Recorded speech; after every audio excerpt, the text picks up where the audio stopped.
meus queridos alunos da nossa Escola Bíblica Palavra Viva. Estamos aqui hoje numa tarde bastante fria aqui em Londrina e nós vamos dar início a mais uma aula do nosso curso, A Chave do Livro de Gênesis. Através desse curso, nós estamos mostrando para você como que o livro de Gênesis pode ser interpretado pelo Novo Testamento. Você vai ter a oportunidade de acompanhar aqui no nosso curso como que se desenvolveu a interpretação do livro de Gênesis pelos textos do Novo Testamento. Hoje nós vamos falar sobre Noé e a Arca. E nós vamos fazer uma comparação de Gênesis capítulo 6, do versículo 1 até o 21, e Hebreus capítulo 11, versículo 7. Então pegue a sua Bíblia, vamos lá, vamos conversar um pouco sobre Noé e a Arca.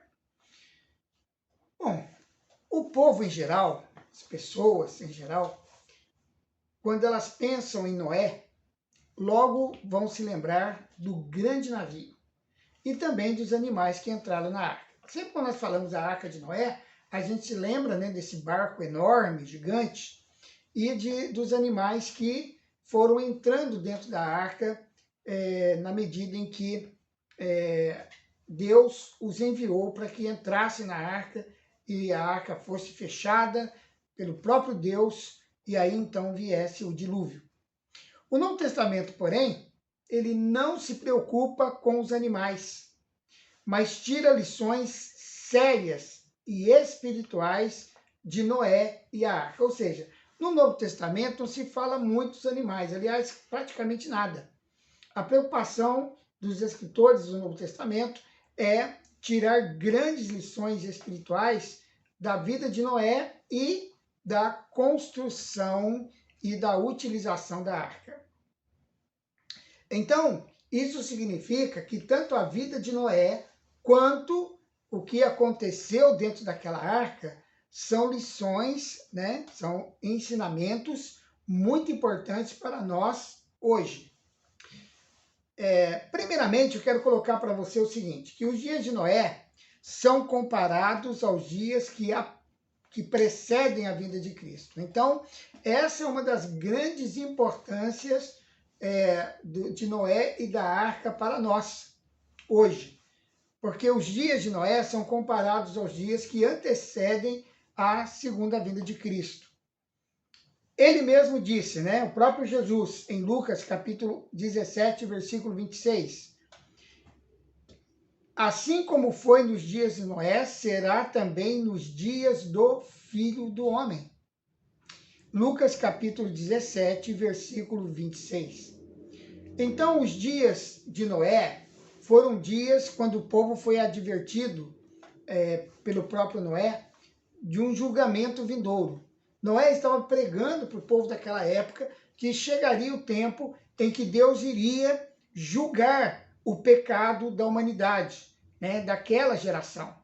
A revolta do homem contra Deus chegou ao ponto culminante que exigia o julgamento divino. Então, é como se nós pudéssemos dizer assim, que o pecado, a rebelião, né, as blasfêmias e toda a perversão daquela geração chegou no limite. E Deus, então, precisou exercer o juízo. Deus olhou para a sua criação estragada pelo pecado. E em Gênesis capítulo 6, verso 5, diz: ele viu que a maldade do homem se havia multiplicado na terra e que era continuamente mal todo o desígnio do seu coração. Então a terra estava corrompida à vista de Deus e cheia de violência. Gênesis capítulo 6, versículo 11. O homem, depois da entrada do pecado, em vez de melhorar, foi de mal a pior. E as condições morais e espirituais do homem antes do dilúvio serão as mesmas nos dias da vinda do Filho do Homem. Então, esse tempo de Noé, esse período da história de Noé, nos traz uma lição muito importante, irmãos. Ele quer nos dizer que nos nossos dias o pecado vai crescer tanto quanto ou até mais do que foi nos dias de Noé. Porque a Bíblia diz, assim como foi nos dias de Noé, será também nos dias do Filho do Homem. Assim como foi nos dias de Noé. Nos dias de Noé havia um nível altíssimo de perversidade, de idolatria, de blasfêmias contra Deus. E nós estamos vivendo dias muito diferentes desse. Nós vivemos dias em que a imoralidade está crescendo de uma maneira absurda, aonde os valores morais da sociedade estão se deteriorando, aonde aquilo que era certo agora, aliás, aquilo que era errado agora é certo, e o que era certo agora é errado. Então há uma inversão de valores nessa sociedade. E segundo a profecia bíblica, isso vai crescer cada vez mais. Eu estava ouvindo uma pregação de um autor famoso chamado John Bevere, e ele estava pregando sobre é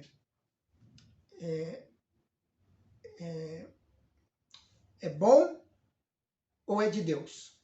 Então essa pregação é muito interessante porque ela nos mostra que nem tudo aquilo que é bom aos olhos humanos realmente é de Deus. E muitas vezes nós, como cristãos, estamos assumindo aquilo que é bom, que é talvez até politicamente correto, que a sociedade aceita, que as pessoas estão fazendo, como cristãos, né? E John Bevere, ele cita, né, o caso, né, da autorização, né, de leis que aprovam, né, que legalizam a união homossexual, né, o casamento de homossexuais. Aqui eu quero deixar bem claro que eu não tenho nada contra homossexuais, contra as pessoas, né, que são homossexuais, de maneira nenhuma. Nós os respeitamos e os amamos, mas isso não significa que nós vamos concordar com o comportamento, né, com procedimentos que às vezes eles tomam. Isso vale não somente para eles, mas para qualquer outro tipo de categoria dentro da sociedade, né? Eu amo os bandidos também. Eu amo, não querendo comparar uma coisa com a outra, longe de mim isso. Mas eu quero dizer que uma coisa é a gente analisar comportamento, atitude, a outra é a pessoa. Temos que separar bem uma coisa da outra, né? E então ele diz o seguinte, que muitos cristãos nos Estados Unidos, principalmente nos Estados Unidos, né, que ele é de lá, aceitavam com maior naturalidade, né, e até dizendo que o amor venceu, né, que em nome do amor, então vamos nos alegrar com essa decisão da Suprema Corte norte-americana ou de alguns estados americanos que aprovaram. Então a questão que eu quero colocar aqui, que nem tudo aquilo que é bom, então uma atitude como essa é boa para os homossexuais, eles querem se unir, terem a legalidade da sua união. Então para eles é bom, mas isso necessariamente não significa que é de Deus. É isso que eu quero dizer, certo? O divórcio, que é um assunto bem menos polêmico hoje, né? Porque muitos evangélicos hoje são divorciados, pastores são divorciados, e geralmente as pessoas entendem que isso é bom. É bom porque o casamento não está funcionando mais, as coisas não estavam indo bem, então foi bom, mas não significa que é de Deus, certo? Eu acho tremendo esse. Aliás, eu creio que esse é um livro de John Bevere e vale a pena ler se você encontrar o livro aí, vale a pena ler, porque eu ouvi a pregação dele sobre o assunto e já estou assim super curioso para ler o livro. Então, eu estou querendo dizer aqui, com toda essa minha fala, que nos nossos dias as coisas serão tão sérias como foram nos dias de Noé. Em segundo lugar, os dias de Noé foram dias de despreocupação do povo com a advertência do julgamento divino. O Senhor Jesus avisou, assim como foi nos dias de Noé, será também nos dias do Filho do Homem. Comiam, bebiam, casavam-se, davam-se em casamento, até ao dia em que Noé entrou na arca, e veio o dilúvio e destruiu a todos. Lucas capítulo 17, versículos 26 e 27. Então eles continuaram a viver a sua vida normal, sem pensar no julgamento vindouro. O Novo Testamento tirou lições dos dias de Noé, e aquela época tornou-se um aviso e uma mensagem para a nossa época. Em terceiro lugar, eu quero dizer que os dias de Noé falam também da paciência e longanimidade de Deus, os quais foram desobedientes quanto à longanimidade de Deus, aguardava nos dias de Noé, enquanto se preparava a arca, na qual poucas, a saber, 8 pessoas foram salvos através da água. 1 Pedro 3,20. Deus mostrou a sua longanimidade para com o povo por meio da construção da arca, que devia ter levado mais de 100 anos para ser construída. Talvez até 120 anos. Então, um tempo muito longo. Não foi uma pregação de poucos dias. Não foi alguns encontros casuais para dizer às pessoas que Deus iria julgar o pecado delas. Não, foram mais de 100 anos em que um homem pregou. E Pedro está dizendo que aquela geração foi desobediente quando a longanimidade de Deus aguardava nos dias de Noé. Deus estava aguardando que eles se convertessem, que eles entendessem a mensagem e que eles se entregassem realmente a Deus para poder escapar daquele juízo terrível que estava chegando.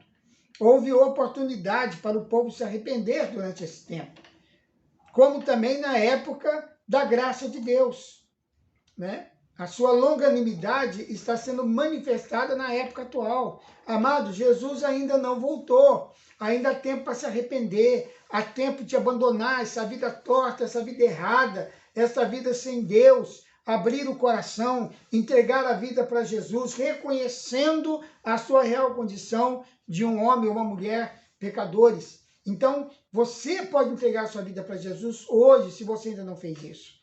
E você que já entregou, tem todas as possibilidades de viver uma vida plena no Senhor, enquanto Jesus Cristo não volta. Mas Ele está para voltar. Os sinais dos nossos dias apontam para a iminente volta de Jesus. Está acontecendo muitas coisas que a Bíblia aponta como sinais da antecipação da vinda de Jesus. Portanto, que Jesus está voltando. Desde a crucificação de Jesus Cristo, em vez de destruir o povo do mundo, Deus tem agido até este momento com graça e com longanimidade para com esse povo, para com essa geração. O período da graça de Deus é muito maior do que nos dias de Noé. Ali na época de Noé foram de 100 a 120 anos. Agora nós estamos vivendo mais de 2000 anos em que a graça tem sido anunciada, tem sido pregada, e esta geração está sendo chamada a experimentar um profundo arrependimento de pecados e uma entrega total da vida a Jesus. Mas um dia terminará a paciência de Deus com este mundo revoltoso. Então, se você ainda não teve a experiência de verdadeiramente entregar a sua vida a Cristo, faça isso. Não deixe para depois. Entregue a sua vida a Jesus. Confesse os seus pecados e convide Jesus para ser o seu Senhor e o seu Salvador. Você receberá a pessoa do Espírito Santo habitando dentro de você e produzindo uma experiência gloriosa que nós chamamos de um novo nascimento. E você vai nascer de novo para viver eternamente com o Pai. Então, nós vamos encerrar por aqui hoje, ok? Essa é apenas a introdução do assunto Noé e a Arca. No nosso próximo encontro, nós vamos estar falando sobre a pregação de Noé e sobre a Arca de Noé. Então, que Deus o abençoe ricamente, que você realmente entregue a sua vida a Jesus, que você possa experimentar dessa maravilhosa vida que só Jesus pode te oferecer.